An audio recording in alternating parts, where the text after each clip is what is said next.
नमस्कार। मुद्दा तो है मैं आपका स्वागत है। मैं हूं आपके साथ ब्रजेश चौक से।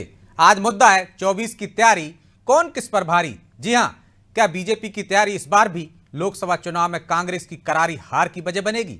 अब आप सोच रहे होंगे यह सवाल आखिर क्यों उठ रहा है, तो यह समझ लें कि जिस तरह किसी परीक्षा को पास करने के लिए पहले से तैयारी की जरूरत होती है, वैसे ही चुनाव में जीत के लिए कई महीनों से तैयारी शुरू करना होती है। अब बीजेपी तो इसमें माहिर है। उसने गांव चलो अभियान शुरू करके ग्रामीणों पर डोरा डालना भी शुरू कर दिया है।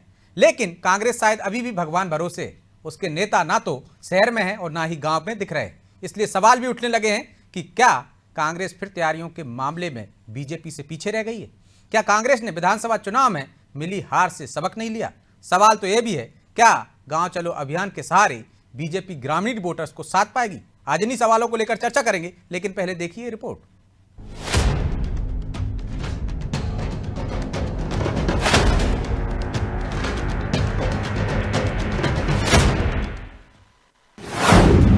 बीजेपी नहीं छोड़ रही कसर, शहर से गांव तक नजर। कांग्रेस की क्या तैयारी? क्या ईवीएम पर ठीकरा फोड़ेगी? चुनाव कोई सा भी हो, बीजेपी हर चुनाव को गंभीरता से लेती है। जीत के लिए जो मुमकिन होता है वो करती है और अब लोकसभा चुनाव में भी उसकी तैयारी जोरदार दिख रही है। मध्य प्रदेश में क्लीन स्वीप के इरादे से चुनावी मैदान में उतरी बीजेपी न सिर्फ शहरी वोटर्स को लुभा रही है, बल्कि अब उसने गांव चलो अभियान भी शुरू किया है। इस अभियान के तहत मुख्यमंत्री डॉक्टर मोहन यादव से लेकर अन्य वरिष्ठ नेता गांवों में 24 घंटे बिताएंगे। इस दौरान नेता ग्रामीणों की नब्ज तो टटोलेंगे ही, साथ ही बीजेपी के पक्ष में भी माहौल बनाएंगे। बीजेपी इस अभियान को उसकी जीत की राह को आसान बनाने वाला बता रही है। भारतीय जनता पार्टी का गांव चलो अभियान लोकसभा चुनाव के पहले हम मध्य प्रदेश के 65,000 से ज्यादा बूथ और देश भर के 7 करोड़ से ज्यादा गांव में हमारे कार्यकर्ता हर बूथ पर जाएंगे। 10% वोट हमको ज्यादा मिले, हमारा जो मतदाताओं से संपर्क है वो अभियान है और उसमें हमारे नेता, हमारे कार्यकर्ता वो रात्रि विश्राम भी करेंगे, 24 घंटे उस बूथ पर रहेंगे। इधर बीजेपी अपनी जीत को पक्की करने के लिए कोई कसर नहीं छोड़ रही, तो कांग्रेस फिर बीजेपी से तैयारियों के मामले में पीछे दिख रही है। जीतू पटवारी को प्रदेश कांग्रेस की कमान भले ही मिल गई है, लेकिन उसके नेता न तो शहर में जनता के बीच दिख रहे हैं, न ही गाँवों में। ऐसे में वो बीजेपी को कैसे टक्कर देगी, ये बड़ा सवाल है। खैर, अगर कांग्रेस को फिर हार मिली तो ईवीएम का बहाना कांग्रेस ले ही लेगी। हालांकि पार्टी नेता चुनाव की तैयारियों पर क्या कह रहे हैं वो सुनिए। चुनावी मुद्दों के आधार पर केवल जुमलों की राजनीति करने वाली भारतीय जनता पार्टी को केवल भोजन बैठक विश्राम ही नजर आता है। कांग्रेस पार्टी लेकिन लगातार जनता के मुद्दों को उठा रही है और गांव शहर तक लगातार माननीय प्रदेश अध्यक्ष जी हों या हमारे प्रदेश प्रभारी हों, लगातार संयुक्त दौरा कर रहे हैं। नेता प्रतिपक्ष लगातार दौरा कर रहे हैं, लेकिन भारतीय जनता पार्टी इधर उधर की बातें करके मूल मुद्दों से ध्यान भटकाना चाह रही है। राजनीतिक विश्लेषकों का मानना है कि बीजेपी चुनाव की तैयारियों के मामले में कांग्रेस से 4 कदम आगे ही रहती है और इसका असर भी चुनाव के नतीजों में दिखता है। रही बात लोकसभा चुनाव की, तो कांग्रेस के सामने चुनौतियां कई हैं। पहला तो इंडिया गठबंधन में उसका होना, दूसरा प्रदेश में नेताओं के बीच एकजुटता की कमी। इतना ही नहीं, वरिष्ठ नेताओं ने तो चुनाव लड़ने से भी इनकार कर दिया है। ऐसे में किसी नेता को पार्टी शहर में उतारे और किसे गाँव में, ये वो समझ नहीं पा रही। इधर बीजेपी में कोई कंफ्यूजन जैसी स्थिति है ही नहीं, इसलिए वो अपनी तैयारियों को धार देते हुए शहर से गांव तक अपनी पकड़ को और मजबूत करने में जुटी है। ब्यूरो रिपोर्ट, अनादि टीवी।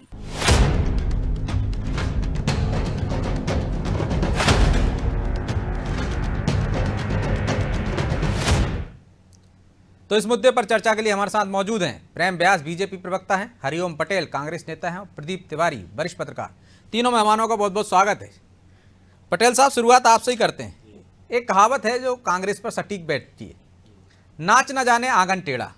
करते धरते कुछ है नहीं, दोष दूसरों पर दे देते हैं। तो इस बार भी लोकसभा चुनाव में ईवीएम को दोष देने वाले हैं, क्योंकि मैदान में तो नजर नहीं आ रहा है आप। देखिए विजय जी, ईवीएम पर शंका जब जाहिर होती है कि अगर एक जिले में 6 विधानसभा है और एक विधानसभा में कांग्रेस का प्रत्याशी 30,000 27,000 से जीतता है और उसके आसपास की विधानसभा में हम 35, 36, 40, 42,000 से हारते हैं, इसका मतलब कहीं न कहीं कुछ न कुछ गड़बड़ है। लाडली लक्ष्मी योजना क्या वहाँ काम नहीं कर रही थी क्या, जहाँ 30,000 से हम जीते? तो ईवीएम एक शंका के दायरे में है। कांग्रेस सत्ता में थी तो भाजपा कहती थी, लेकिन हम ये चाहते हैं अब वर्तमान में कि शंका का समाधान होना चाहिए और ईवीएम से चुनाव ना हो। कांग्रेस पार्टी की संगठनात्मक तैयारी की जहाँ तक बात करें, माननीय प्रदेश अध्यक्ष हमारे युवा नेता जीतू पटवारी जी ने बहुत कम समय में प्रदेश अध्यक्ष बने हुए उन्होंने मोर्चा संगठनों की सारे मोर्चा संगठनों की मीटिंग ली। 24 घंटे पूरे राजनीतिक तौर से वो संगठन के लिए काम कर रहे हैं। सभी वरिष्ठ नेताओं से मिलकर रणनीति बना चुके हैं और बहुत जल्दी आपको क्षेत्र में भी हमारे कार्यकर्ता गांव-गांव पे पोलिंग बूथ पे नजर आएगा। लेकिन आपके प्रवक्ता तो अभी कह रहे थे कि वो तो क्षेत्र में सक्रिय हैं, बीजेपी तो भोजन बैठक विश्राम में लगी हुई है, हम मैदान में हैं। हो सकता है मिस्टर इंडिया घड़ी मिल गई हो कांग्रेस कार्यकर्ताओं को, जो हमको नहीं दिखती हो, आपको ना दिखते हो। नहीं, ऐसी कोई बात नहीं है। संगठन में जो है हमारे यहाँ कार्यकर्ताओं को काम करने का अपना तरीका है। प्रचार प्रसार से वो उनको कोई ज़्यादा लेना देना नहीं होता। गांव-गांव पे वो घर-घर टच में रहते हैं। लेकिन और नजर तो आएंगे ना, गाँव-गाँव जाएंगे तो घर-घर जाएंगे। नहीं, बिल्कुल नजर आएंगे। अब इस समय हमारे यहाँ कांग्रेस का कार्यकर्ता प्रत्येक पोलिंग बूथ पे है और वह जो है भारतीय जनता पार्टी की सरकार, केंद्र की सरकार, मोदी जी की गारंटी, अब गेहूं पे कितना मिलेगा, कितना में खरीदी होगी, सोयाबीन क्या भाव बिक रही है, सारी चीज़ों को लेकर वो चर्चा रहता है। और हमारे जो है कार्यकर्ता ऐसा तो नहीं पटेल साहब जी कि आप जो कह रहे हैं कि ईवीएम पे संदेह है तो आपका कार्यकर्ता निराश हो गया हो, हताश हो गया हो कि क्या मेहनत करनी, ईवीएम से जीती जाएंगे वो?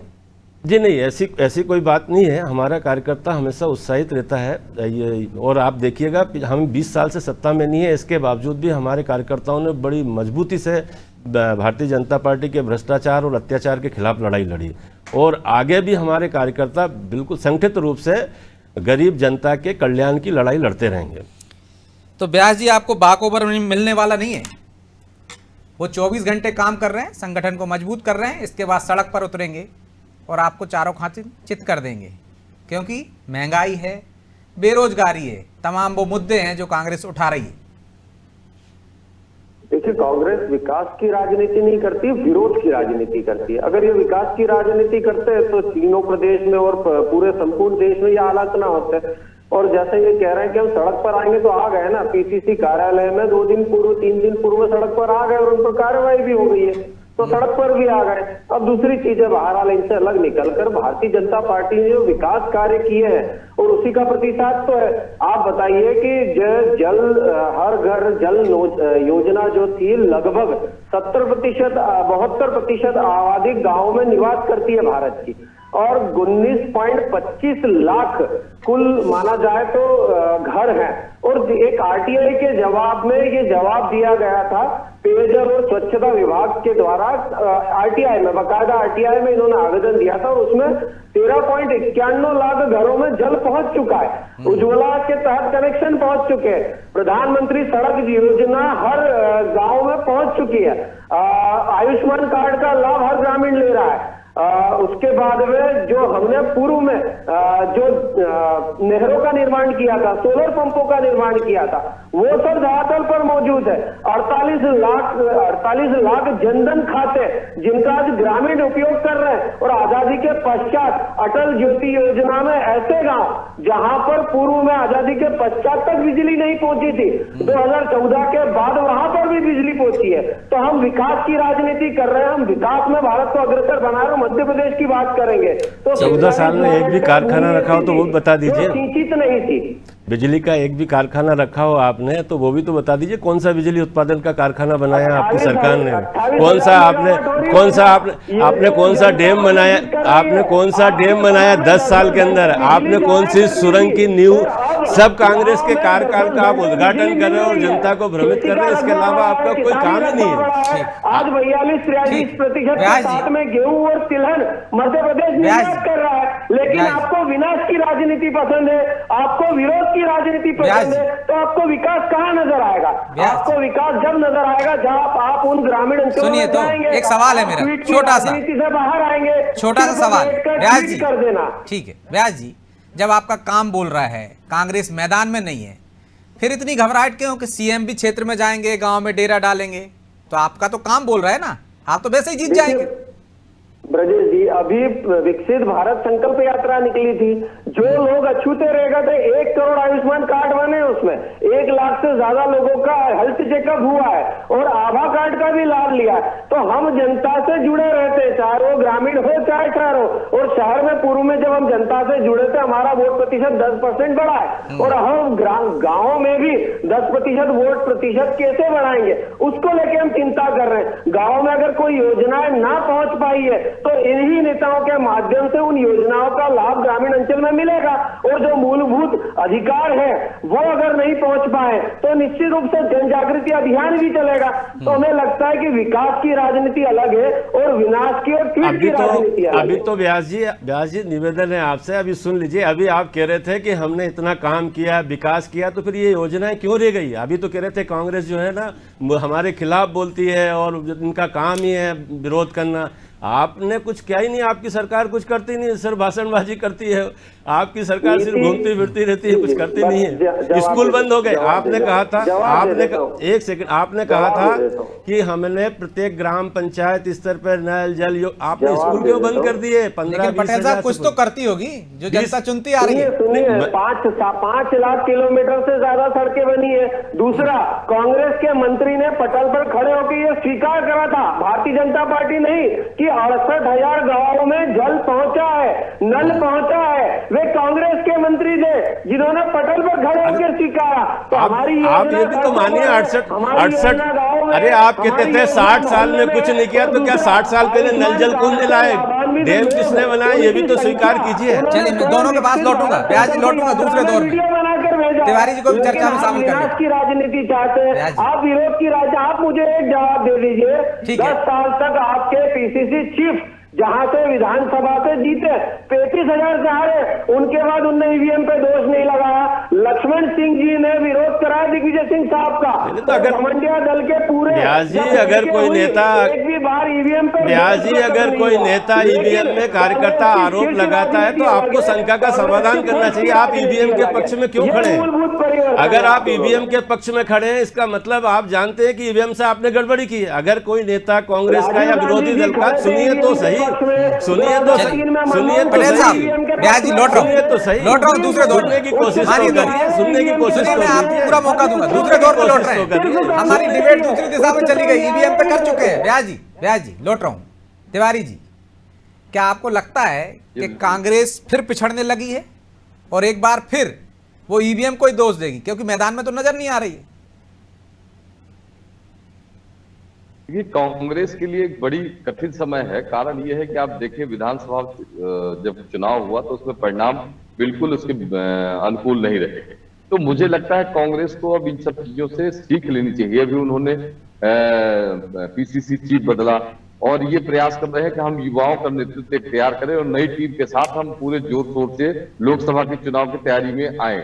लेकिन जिस तरीके से जीतू पटवारी जी को बनाया गया प्रदेश कांग्रेस अध्यक्ष, उस तरीके से मुझे नहीं लगता है कि कांग्रेस उतनी सक्रिय तरीके से काम कर पा रही है। आप जिलों में देखें, ब्लॉक स्तर में देखें, बूथ पे कोई कार्यक्रम नहीं हो रहे हैं कि कांग्रेस, युवा कांग्रेस भी शून्य बैठा हुआ है। तो मुझे लगता है कि बीजेपी से इनको सीख लेनी चाहिए। कारण ये है कि आप देखें, काफी दिनों से जब चुनाव विधानसभा का हुआ है उसके ठीक बाद बीजेपी लोकसभा की तैयारी में लग गई है। लेकिन आप इधर कांग्रेस की तरफ अगर नजर उठाएं तो अभी छत्तीसगढ़ हो या मध्य प्रदेश हो, राजस्थान, जहां भी इनकी स्थिति खराब हुई है, उसके बाद भी अभी उतनी सक्रियता से संगठन में ये अभी नहीं उतर पाए हैं। इनको निचले स्तर पे, ब्लॉक लेवल पे इनको अपने कार्यकर्ताओं को मजबूत करना पड़ेगा, अपने कार्यकर्ताओं को प्रोत्साहन देना पड़ेगा और एक युवा टीम को तैयार करना पड़ेगा, तभी इनका तरीके से संघर्ष हो पाएगा। तो कैसे हो पाएगा तिवारी जी? उनके बड़े नेता, यदि आपने छत्तीसगढ़ की बात की है तो भूपेश बघेल, मध्य प्रदेश में बड़े नेता में मान लें दिग्विजय सिंह, ये तो अभी से पलायन करने लगे कि हम चुनाव नहीं लड़ना चाहते हैं, नहीं लड़ेंगे। तो जीतू पटवारी क्या कर लेंगे बेचारे? जिस तरीके से वास्तव में परिणाम जो बीजेपी के आए अभी चुनाव के समय में, चाहे मध्य प्रदेश हो, छत्तीसगढ़ हो और राजस्थान हो, उस तरीके से कांग्रेस को बहुत संगठनात्मक तरीके से इनके जो धड़े हैं बिखरे हुए हैं, जैसे बिंद का एक अलग चेहरा जब सिंह को माना जाता है उधर दिग्विजय सिंह जी का हस्तक्षेप है। ये कहते जरूर है कि हम चुनाव नहीं लड़ेंगे, लेकिन अपनी गोटी फीट करने में कहीं ने पीछे नहीं रहते हैं। अरुण यादव जी का हो तो इनको सबको अब इकट्ठा होकर नई टीम को अपनी ये बी टीम तैयार करनी पड़ेगी। जिस तरह से बीजेपी ने किया है, देखिए बरसों पहले उन्होंने मेहनत की और ये एक दिन की मेहनत का वो नतीजा नहीं है बीजेपी का। ये कई वर्षों से ये लगातार संघर्ष करते आ रहे हैं, तब ये जाके इस स्थिति में पहुंच पाए कि आज देखिए तो 17-18 जगहों पर इनकी सरकार है। तो मुझे लगता है कि कांग्रेस को सीख लेनी पड़ेगी और नई टीमें तैयार करके जो बी टीम इनकी काम कर सके उसको सक्रिय लेवल पे, इस लेवल प्रदेश लेवल पे नहीं, जिले से इनको उभारना पड़ेगा, तब इनकी ताकत बढ़ेगी और ये आने वाले समय में कुछ परिणाम दे पाएंगे। हाँ, तो मुझे लगता है पटेल साहब भी सिर हिला रहे हैं, वो भी सहमत हैं आपके सुझावों से। ब्लॉक स्तर तक मजबूत करना पड़ेगी कांग्रेस को पटेल साहब, और जो बिखरी हुई नजर आ रही है उस पर एकजुटता भी तो नजर आए, वो क्यों नजर नहीं आ रही है? तो फिर कैसे मुकाबला करेंगे आप?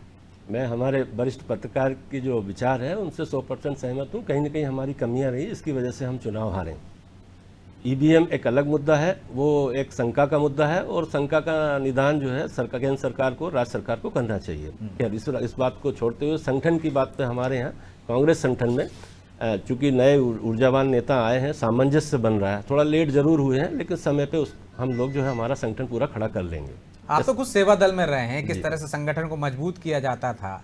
अब आप देखिए कि वैसा संगठन में कोई काम नहीं हो रहा है। भले ही आप अपनी पार्टी की पक्ष ले रहे हो क्योंकि आपका बचाव करने का दायित्व है, लेकिन ईमानदारी से तो आप भी स्वीकार करेंगे, कैसे लड़ाई लड़ेंगे जब सेनापति तैयार नहीं है आपके? नहीं, हमारे यहाँ जिले का पूरा संगठन का जो खांचा है वो पूरा तैयार है, सबको सक्रिय कर लिया गया है। मोर्चा संगठनों की बैठक हो चुकी है, सारे जितने प्रकोष्ठ है, विभाग है, उनके कार्यकर्ताओं से सबसे चर्चा हो चुकी है। और इसके बाद अब दोहरा प्रोग्राम हमारा सभी नेताओं का भी एक साथ शुरू हुआ था ग्वालियर अंचल संभाग से, अभी सभी संभाग में शुरू हो जाए। या किसी शुभ मुहूर्त की इंतजार है? नहीं, ऐसी कोई दिक्कत नहीं है, क्योंकि मुहूर्त पर सवाल उठाते रहते हैं ना दिग्विजय सिंह जी। देखिए जी तिवारी जी बोलिए। जैसे एक बड़ी बात कांग्रेस के पास है, मैं बरसों से देख रहा हूं कांग्रेस को अब जो पहले देखिए कांग्रेस की जो सेवा दल थी, सेवा दल बड़ी सक्रिय थी। जब भी इनका कोई बड़ा लीडर आता था, वो जिले में हो या ब्लॉक लेवल में हो, तो उनको सलाम की एक पूरी सिस्टमेटिक तरीके से सलामी दी जाती थी। लेकिन तिवारी जी अब तो उसको लूप लाइन समझा जाता है। जैसे हम अधिकारियों को देखते हैं फील्ड से पीएचक्यू में पटक दो, भवन में पटक दो, तो कहते हैं लूप लाइन है। ऐसा ही सेवा दल हो गया, जो नकारा है उसको सेवा दल का प्रभारी बना दो, सेवा दल में भेज दो। बिल्कुल, लेकिन आप देखिए तो सक्रियता इनकी सेवा दल से ही आई। जब भी सेवा दल सक्रिय काम किया है, युवा कांग्रेस सक्रिय हुआ है, तब इनकी सरकारें बदली है और सरकार इनका संगठन मजबूत हुआ है। जब भी ये युवा टीम को बाहर किए हैं और सेवा दल को नकारे हैं, तब तक इनको मुसीबत में सामना करना पड़ा। तो मुझे लगता है कि इनके जो मोर्चे हैं उनको नई गति देनी पड़ेगी, और ये इस लेवल पे नहीं, ब्लॉक लेवल पे ये कार्यकर्ता नहीं तैयार कर रहे हैं ब्लॉक लेवल पे। अभी लेकिन करें कैसे तिवारी जी? कभी सेवा दल के प्रमुख हुआ करते थे राजीव गांधी, अब तो कोई प्रमुख ही नहीं है ऐसा जो उसमें जोश भर दे। मैंने बताया ना कि एक बड़ा नेतृत्व तैयार करना पड़ेगा ब्रजेश जी, नेशनल से और निचले स्तर तक की पूरी टीम बदलनी पड़ेगी।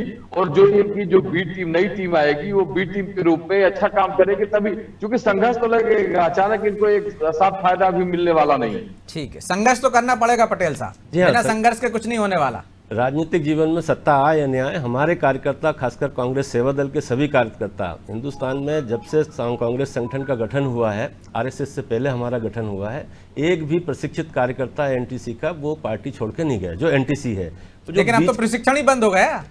हाँ, हमारे यहाँ ये जरूर, मैं तिवारी जी की बात से सहमत हूँ। उन्होंने जो कान पकड़े हैं हमारे कांग्रेस के संगठन के, और हमारे जो कान पकड़े हैं उनकी बात से सहमत है कि संगठन में जो है हमारे यहाँ पठन पाठन और रुचि का काम जो है वो अब उतना नहीं रहा है, लेकिन उसकी संख्या बढ़ानी चाहिए, कैंपों की संख्या बढ़ाना चाहिए। उन्होंने कान पकड़ा है, तो मैं उनकी इस बात को स्वीकार करता हूँ और पार्टी में भी मैं इस बात को रखूँगा। तो पार्टी में तो इस बात को रखेंगे पटेल साहब, लेकिन जब तक सुधार होगा तब तक तो आपको इसी तरह से हार का सामना करना पड़ेगा। नहीं, हम बहुत जल्दी, देखिए क्या होता है कि अभी मोदी जी ने गारंटी लेके आए, मोदी जी की गारंटी। अब किसान ये समझ रहा है कि उसकी सोयाबीन क्या भाव में बिकी, उसमें मोदी जी की गारंटी है क्या? उसमें लोचा किया मोदी जी ने क्या? उसमें उनको भाव क्यों नहीं मिल रहा? अभी गेहूं का भाजपा ने वायदा किया था 2700 रुपये कुंटल हम खरीदेंगे। अब अभी जो है सरकार ने घोषणा कर दी है कि हम 2275 रुपये प्रति कुंटल करेंगे। क्या इसमें मोदी जी की गारंटी नहीं है? बिजली के बिल बढ़ेंगे कि नहीं बढ़ेंगे, क्या इसमें मोदी जी की गारंटी है है कि नहीं, पेट्रोल का भाव घटेगा कि बढ़ेगा, इसमें मोदी जी की कितनी गारंटी। ये सारी चीजें हमारे कार्यकर्ता बहुत जल्दी आपको पोलिंग बूथ पर जाते हुए। तो व्यास जी, आपकी गारंटी फेल होने लगी है, इसका फायदा कांग्रेस को मिलेगा और उनके कार्यकर्ता जल्द ही ये बात उठाएंगे गांव-गांव तक। ये उनकी जीत की सफलता की गारंटी बनेगा। कबीर जी ने बहुत अच्छी लाइन लिखी है कि मन के मते न चलिए, मन के मत अनेक, और जो मन पे सवार है वो साधु कोई एक। तो वो अपना कार्य कर रहा है। आप देखिए 4 करोड़ आवासों का निर्माण हुआ है, 11 करोड़ शौचालयों का निर्माण हुआ है, और 2014 में 1400 रुपए गेहूं का समर्थन मूल्य था जिसको 2275 किया गया। चने का समर्थन मूल्य 3100 था जिसको 5400 किया गया। मसूर 2950 था जिसको 6425 रुपए किया गया। आप उसका औसत महंगाई का भी तो देख लीजिए। आप जो भाव बता रहे, जी जी, ये आपने तरीके कर रहे हैं, इसीलिए तो आप हारे हो प्रदेश में। आप अगर सुनने का प्रयास करते, समझने का प्रयास करते तो निश्चित रूप से कुछ सीटें ज्यादा होती। महंगाई जिस दर्जे से बढ़ी उस दर्जे से किसानों की फसल के भाव नहीं बढ़े। सबके बाहर खड़े होकर मिमिक्री करने लग जाते। वो तो सुन लीजिए, उसके बाद आप जवाब दे दीजिएगा। आप कह रहे थे, जब मैं सुन रहा था शांति से, जो भी आपने अनर्गल आरोप लगाया मैंने सब सुने। अब सुन लीजिए, मसूर की बात है, 425 रुपया बढ़ाया गया। सरसों 3050 था, उसको 5650 किया गया। तो हमारी क्रेडिबिलिटी जनता जानती है, हमारी क्रेडिबिलिटी की गारंटी, मोदी जी की गारंटी आम जनता लेती है। लेकिन कांग्रेस की स्थिति यह है कि कांग्रेस की क्रेडिबिलिटी कांग्रेस के ही कार्यकर्ता और नेता नहीं ले पाते। अब आपको जवाब दे दूं मैं, समय कि आप यहाँ भी हारे हैं, आप प्रदेश में भी हारे, आप देश में भी हारे। आप बताइए, आपने जो अभी एक बात करी थी कि हमारा एक दल निवेदित हुआ, जनता की सेवा करते हुए हारे या जीते ये विषय नहीं है। विषय यह है कि खाद की बोरी, ये भी बता दीजिए खाद की बोरी कितने की मिलती थी। आप ये बता दीजिए यूरिया क्या भाव था। 400 रुपए की बोरी को आप 50 किलो की 45 किलो कर दिए, 1400 रुपए में बेच रहे हैं। और अगर पूरी सोसाइटी में आपकी जाती नहीं है तो 2200 रुपए में बाजार से खरीदनी पड़ रही है। आप कहाँ ले जा रहे हैं मध्य प्रदेश के किसानों को? अगर आपकी योजना इतनी अच्छी किसानों की थी, भाव इतना अच्छा था, तो इतने किसानों ने आत्महत्या क्यों कर ली? ये सिर्फ आप लोग जो है विकास विरोधी रटाया एक सवाल पढ़ के आते हैं और बोलना शुरू कर देते, तो तर्क संगत कोई बात ही नहीं करते। संपत्ति प्रभुताई पाई रहे, पाई भी न पाई। तो आपने जो कृत्य कर रहे हैं वो जनता देख रही है और जनता ही आपको प्रतिसाद दे रही है। तो क्या तिवारी जी, गांव-गांव जाकर बीजेपी ग्रामीण वोटर को साथ पाएगी? जिस तरह से हम देख रहे हैं शहरों में उसका वर्चस्व है, ग्रामीण क्षेत्रों में लगातार बढ़त बनाए हुए, और कांग्रेस ग्रामीण क्षेत्रों में मजबूत रही है। 2018 में यदि सरकार में आई थी तो ग्रामीण और किसानों की वजह से ही आई थी। तिवारी जी, देखिए ब्रजेश जी, जिस तरीके से मध्य प्रदेश में हो या अन्य राज्यों में भी मोदी जी जाकर जब प्रचार करते हैं तो एक बात कहते हैं कि मोदी की गारंटी क्या है? मोदी की योजनाएं। तो जो योजनाएं हैं वो कहीं ना कहीं लाभ पहुंचा रही लोगों को। आप चाहे उज्ज्वला योजना से जोड़ ले, चाहे प्रधानमंत्री आवास योजना से जोड़ लोगों को, अभी नल जल मिशन योजना जो चालू हुई है उससे आप देखो गांव-गांव तक जल पहुंचाने की व्यवस्था दी जा रही है। काफी अच्छी तरीके से काम हो रहा है। उसके अलावा आप शिक्षा में देख लें, हायर एजुकेशन में देख लें। उसके बाद अभी एक योजना ले आए हैं, सौर ऊर्जा योजना, जो सूर्योदय योजना। तो सूर्योदय योजना से जो ग्रामीण क्षेत्रों में बिजली की समस्या बढ़ी थी, आप देखिए चाहे कांग्रेस समय में रही हो चाहे बीजेपी के समय में, सबके समय में बिजली की बड़ी समस्या रहती है ग्रामीण क्षेत्र में। कारण यह है कि सिंचाई के लिए जो व्यवस्था होती है वो 5 घंटे। तो हम तो कांग्रेस के लिए यही कह सकते हैं, जब टूटने लगे हौसले तो बस ये याद रखना, बिना मेहनत के हासिल तक तो ताज नहीं होता। बहरहाल समय इजाजत नहीं देता, इसलिए चर्चा को यहीं विराम देंगे। आप तीनों मेहमानों का बहुत बहुत धन्यवाद। तो कांग्रेस को मैदान में उतरने की तैयारी करना चाहिए या मैदान में कहे कि उतर जाना चाहिए, क्योंकि बीजेपी उससे 10 कदम आगे चल रही है, गांव-गांव पहुंच रही है, जबकि उसके वोट प्रतिशत में विधानसभा में भी हमने देखा है इजाफा हुआ है। जिन बूथों पर वो हारी है वहां फोकस कर रही है, और कांग्रेस अभी भी ऐसा लगता है हार की वजह से निराशा में है, हताश है, और वो उतनी सक्रिय नहीं हो पाई। उम्मीद है नया जो नेतृत्व मिला है वो सक्रिय होगा और विपक्ष की जो भूमिका है वो निभाते हुए बीजेपी को कड़ी टक्कर देगा। बहरहाल मुद्दा तो है, मैं इतना ही, मुझे दीजिए इजाजत और आप देखते रहिए अनादि टीवी। नमस्कार।